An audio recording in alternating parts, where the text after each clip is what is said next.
নিরপেক্ষ সরকারের আমলে বাড়ছে ধর্মীয় নিপীড়ন, প্রশ্নের মুখে বাংলাদেশ। এপ্রিল মাসে এক হিন্দু সংগঠনের নেতা ও সদস্যকে নির্মমভাবে হত্যা।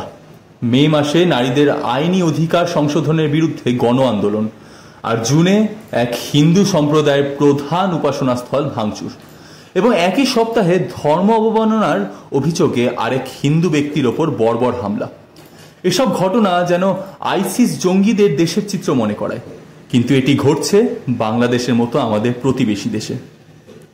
গত বছরের অগাস্টে প্রধানমন্ত্রী শেখ হাসিনার সরকার পতনের পর থেকেই হিন্দুদের ওপর হামলা বহুগুণ বেড়েছে।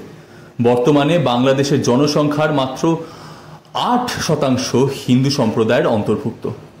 বাংলাদেশ এখন ধীরে ধীরে চরমপন্থার দিকে এগোচ্ছে, আর তা ঘটাচ্ছে নোবেলজয়ী মোহাম্মদ ইউনূসের নেতৃত্বাধীন অন্তর্বর্তী সরকারের সময়।